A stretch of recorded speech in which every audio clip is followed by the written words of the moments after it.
கர்த்தருடைய பரிசுத்த நாமத்துக்கு ஸ்தோத்திரம். இன்றைக்கு நம்ம பார்க்கக்கூடிய தலைப்பு என்னவென்றால் சாங்ஸை டீகோட் பண்ணி பார்க்க போகிறோம். ஆராதனை என்ற பெயரில் நம்ம தேவனை துதித்து பாடுகிறோம் என்று நினைத்து கொண்டு லூசிஃபர் மற்றும் சாத்தான் பிசாசுகளை எல்லாம் நிறைய பேர் பாடுறாங்க, துதித்து பாடுறாங்க. இந்த காரியம் சபைகளுக்குள்ளேயும் நடக்குது. அதனால் இது நம்மளுக்கு ஒரு தெளிவு வர வேண்டும் என்றதுக்காக ஒரு சில முக்கியமாகப்பட்ட ஒரு பாடலை தான் இன்றைக்கு நம்ம பார்க்க போகிறோம். அது ஏன் தப்பு அப்படிங்கிறத வசனத்தின் அடிப்படையில் பார்க்க போகிறோம். இன்றைக்கு நம்ம பார்க்கக்கூடிய பாடல் என்னவென்று பார்த்தீர்களா என்றால், விவரிக்க முடியா பூரண அழகே அப்படின்ற ஒரு பாடல் தான். இந்த பாடலை ஒரு கடந்த கிறிஸ்மஸ் டைம் முதல் நான் ஒரு சில நாட்கள் அதிகமாக கேட்டுக்கொண்டு இருந்தது உண்டு. அப்போ என்னாச்சுன்னா, ராகம் ரொம்ப அழகாக இருந்தது, நல்லா ரசிக்கக்கூடிய ஒரு ராகமாக இருந்தது. ஆனால் ஆவியானவர் எனக்கு உணர்த்தி கொண்டிருந்த காரியம் இது சரியான பாடல் இல்லை என்று உணர்த்தி கொண்டிருந்தார். அப்போது ஏன் என்ன அப்படின்னு தெரியல, கர்த்தருடைய வார்த்தை அதில் இல்லை அப்படிங்கிறது மட்டும் எனக்கு நல்லா ஒரு காலகட்டத்தில் தெரிய வந்தது. அப்போது உட்கார்ந்து அதனுடைய வார்த்தைகளை ஆராய்ச்சி செய்ய ஆரம்பித்தேன். அப்பொழுது பிற்பாடு தான் புரிந்தது ஏன் பரிசுத்த ஆவியானவர் அதை கேட்க வேண்டாம் என்று உணர்த்தினார் என்று. அப்போது அதை பற்றி தான் இன்றைக்கு நம்ம பார்க்க போகிறோம். அந்த பாடலுடைய வரிகளை முதலாவதாக நம்ம பார்த்து விடலாம். விவரிக்க முடியா பூரண அழகை வர்ணிக்க வார்த்தை இல்லை, ஆராய்ந்து முடியா அளவில்லா அன்பை புகழ்ந்தாலும் போதவில்லை, அழகில் மிகவும் சிறந்தவரே பழுதே இல்லா பூரணரே, உங்க அன்பிற்குள் தொலைந்து போறேன், உங்கள் நினைப்பால் உயிர் வாழ்கிறேன். பூரண அழகே, அன்பெனும் கயிற்றினால் இழுத்து கொண்டீர், அழகால் என் அவமானங்கள் மாற்றினீர், தீராத தயவினால் தழுவிக்கொண்டு என் வாழ்க்கையின் ஆதாரமாய் மாறினீர், என் அருகில் நீர் நெருங்க ரூபம் நான் பார்த்து என் சாயலும் அழகானதே, என்னை உமதாக மாற்றினீரே. அன்பே என் இயேசுவே, அழகே என் இயேசுவே, அழகில் நான் மூழ்கி போகிறேன். இந்த பாட்டினுடைய மொத்த வேர்ட்ஸுமே லிரிக்ஸுமே இவ்வளவு தான். ஆனால் இதில் முதல்ல என்ன பார்க்குறோம், விவரிக்க முடியா பூரண அழகே வர்ணிக்க வார்த்தை இல்லை. இதை நம்ம ஒருவேளை முதல் தடவை கேட்கும்போது நானும் இயேசு கிறிஸ்துவை தான் புகழ்ந்து பாடுறார் என்று நினைத்தேன். ஆனால் வேதத்தின் வார்த்தையின் அடிப்படையில் பார்க்கும்பொழுது இது இயேசு கிறிஸ்து இல்லை என்பது தெளிவாக தெரிய வந்தது. இந்த விவரிக்க முடியா பூரண அழகை அப்படின்னு சொல்கிறார் இல்லையா, இந்த பூரண அழகு என்பது யார்? வேதத்தின் அடிப்படையில் இதை பார்த்தோம்னா இது லூசிஃபரை தான் இந்த பூரண அழகே அப்படின்னு சொல்லப்படுகிறது. எசேக்கியேல் 28ஆம் அதிகாரம் 12ஆம் வசனத்தில் அதே வார்த்தையை நம்ம பார்க்க முடியும். கர்த்தராகிய ஆண்டவர் உரைக்கிறது என்னவென்றால், நீ விசித்திரமாய் செய்யப்பட்ட முத்திரை மோதிரம், நீ ஞானத்தால் நிறைந்தவன், பூரண அழகுள்ளவன். ஆஹா, இது நம்ம இயேசு கிறிஸ்துன்னு நினச்சோமே. அப்போது இது நேர லூசிஃபரையே புகழ்ந்து பாடக்கூடிய ஒரு காரியம் என்பது இப்போ தெளிவாக தெரிஞ்சிடுச்சு. பூரண அழகே வர்ணிக்க வார்த்தை இல்லை, ஆராய்ந்து முடியா அளவில்லா அன்பை புகழ்ந்தாலும் போதவில்லை.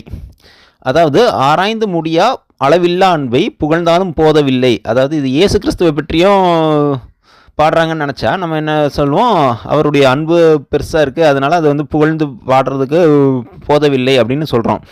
இது உலகத்துக்குரியவர்கள் இல்லாட்டி இந்த பிசாசின் ஊழியர்கள் என்ன பண்ணுவாங்கன்னா, பிசாசின் அன்பை குறித்து தான் பாடுறாங்க.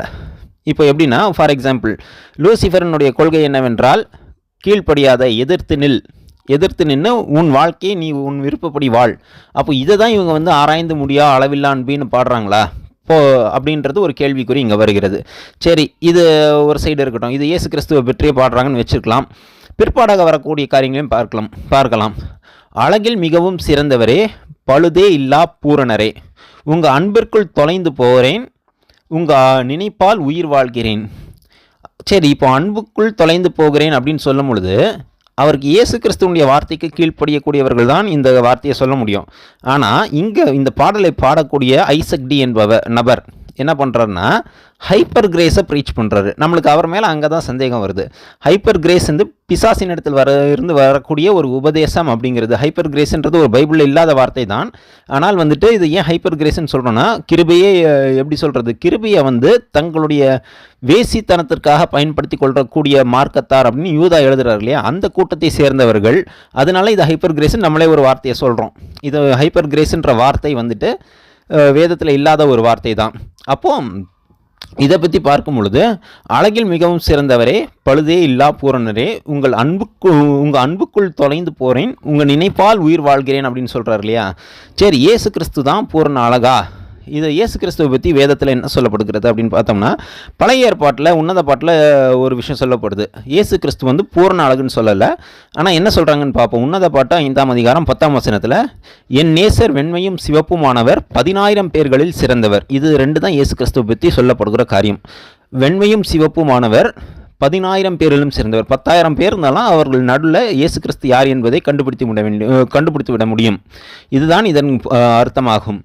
அப்போது இதுக்கப்புறம் இயேசு கிறிஸ்துவை பற்றி தீர்க்க தரிசனம் சொல்லும் பொழுது ஒரு முக்கியமான காரியத்தை சொல்லுகிறார். ஏசாயா 53ஆம் அதிகாரத்தில் ஏசாயா 53ஆம் அதிகாரம் 2ஆம் வசனத்தில், அவருக்கு அழகும் இல்லை சௌந்தரியமும் இல்லை, அவரை பார்க்கும்போது நாம் அவரை விரும்பத்தக்க ரூபம் அவருக்கு இல்லாதிருந்தது அப்படிங்கிறாரு. அப்போ நீ பூரண அழகேன் உண்மையிலே பாடுறது இயேசு கிறிஸ்து தானா? இந்த வசனத்தின் அடிப்படையில் கிடையாது, நீ லூசிஃபரை தான் பாடுற அப்படிங்கிறது இதில் இருந்து தெள்ளந்தெளிவாக உறுதியாகிறது. இப்போ தொடர்ந்து பார்ப்போம். அன்பெனும் கயிற்றினால் இழுத்து கொண்டீர், அழகால் என் அவமானங்கள் மாற்றினீர். என்னது அன்பெனும் கயிறா? இயேசு கிறிஸ்துவனுடைய அன்பை பற்றி உன்னத பாட்டிலே நம்ம பார்ப்போமே. உன்னத பாட்டு 8ஆம் அதிகாரம் 6ஆம் வசனத்தில் என்ன சொல்லப்படுகிறது என்றால், அன்பை குறித்து தெளிவாக ஒரு காரியம் நேசம் மரணத்தை போல் வலிது, நேச வைராக்கியம் பாதாளத்தை போல் கொடிதாயிருக்கிறது.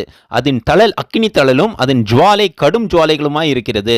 திரளான தண்ணீர்கள் நேசத்தை அவிக்க மாட்டாது, வெள்ளங்களும் அதை தணிக்க மாட்டாது. ஒருவன் தன் வீட்டில் உள்ள ஆஸ்திகளை எல்லாம் நேசத்துக்காக கொடுத்தாலும் அது முற்றிலும் அசட்டை பண்ணப்படும் என்று சொல்லப்படுகிறது. அப்போ அன்பை இவ்வளோ நேச வைராக்கியம் பாதாளத்தை போல இருக்கிறதுன்னு சொல்லப்படுகிறது. வேதம் என்ன சொல்லுதுன்னா, நேசம் மரணத்தை போல் வலிது, நேச வைராக்கியம் பாதாளத்தை போல் கொடிதாக இருக்கிறது அப்படின்னு சொல்லப்படுகிறது. ஆனால் இங்கே பாடலில் என்ன சொல்லப்படுதுன்னா, அன்பெனும் கயிற்றினால் இழுத்து கொண்டீர் அப்படின்றது. அன்பு கயிறா? இதை எங்கே தெரியுமா பார்த்துருப்போம்? சின்ன வயசில் கார்ட்டூன்ஸில் காட்டுவாங்க. இந்த மெர்மெய்டு தனக்கு பிடிச்ச ஒருத்தனை என்ன பண்ணும், ஒரு கயிறை போட்டு இழுக்கும், இல்லாட்டி தன்னுடைய முடிய அவன் மேலே போட்டு இழுக்கிற மாதிரி கார்ட்டூன்ஸில் பார்த்துருப்போம். மெர்மெய்டு என்கிறது பிசாசு என்பது நம்ம எல்லாரும் நல்லா அறிந்திருக்கிறோம். அப்போது அது ஒரு கார்ட்டூனில் காமிச்சாலும் இந்த கான்செப்ட் எங்கேருந்து வருதுன்னா, பிசாசின் இடத்துலேருந்து வருது. கயிற்றுக்கு அன்பை கயிறை போல ஒப்பிட்டு பேசுகிறது பிசாசின் இடத்துலேருந்து வரக்கூடிய ஒரு காரியம். அடுத்தது, அழகால் என் அவமானங்களை மாற்றினீர் அப்படின்னு வருது. இயேசு கிறிஸ்து அழகால் உங்கள் அவமானத்தை மாற்றினாரா? அவர் தன்னுடைய சொந்த இரத்தத்தை கொடுத்து பாளையத்துக்கு வெளியே மரித்தார். அவருடைய மரணம் எப்படி இருந்தது என்று ஒருவேளை உங்களுக்கு தெரியலனா சொல்கிறேன். அதாவது இயேசு கிறிஸ்து என்ன பண்ணுறாங்கன்னா, நிர்வாணமாக வச்சு சாட்டையால் அடிக்கிறாங்க. சாட்டையால் அடித்து தலையில் முட்கிரீடம் சூடுகிறார்கள். சூடி விட்டுட்டு 2 கைகளிலும் கால்களிலும் ஆணி அடித்து நிர்வாணமாக சிலுவையில் ஏற்றினார்கள். இதுதான் நீங்கள் இவ்வளோ அழகாக பாடுறீங்களா? அவருடைய ரத்தத்தை சின்றி தான் உங்களுடைய பாவத்திலிருந்து உங்களை விடுதலையாக்கி இருக்கிறார். அதை பற்றி உங்கள் பாட்டில் ஒன்றுமே வரலையே. அப்போது இது உண்மையாகவே நீங்கள் தேவனை தான் புகழ்ந்து பாடுகிறீர்களா, இல்லை லூசிஃபரை தான் பாடுகிறீர்கள் என்பது என்னால் இந்த விஷயத்தை ஆணித்தனமாக சொல்ல முடியும். இது நீங்கள் இயேசு கிறிஸ்துவை பற்றி பாடவில்லை.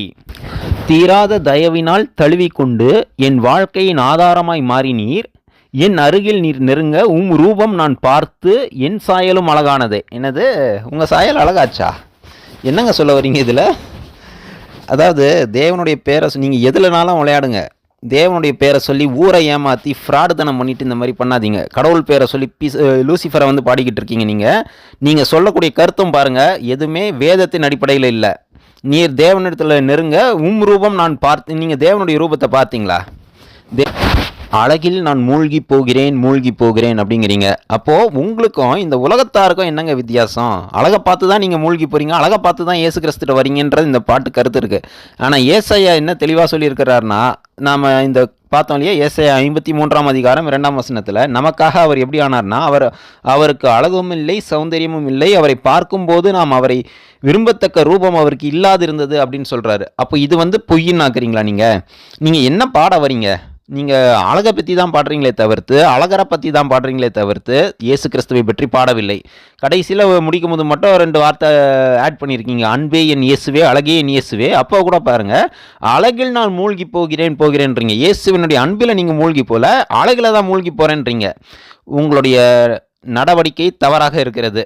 இந்த பாட்டு கிறிஸ்தவ பாட்டே கிடையாது. சினிமாக்காரன் கூட இவ்வளோ கேவலமாக பண்ண மாட்டான். சினிமாவில் பண்ணுறவங்க கூட இவ்வளோ கேவலமாக பண்ண மாட்டாங்க. தேவனுடைய பேரை சொல்லிவிட்டு நீங்கள் லூசிஃபரை பாடிக்கிட்டு இருக்கீங்க. மனம் திரும்பு. இந்த பாடலை எந்த சபையும் பாட வேண்டாம். இந்த பாடலை புறக்கணிப்போம். கர்த்தருக்கு ஸ்தோத்திரம்.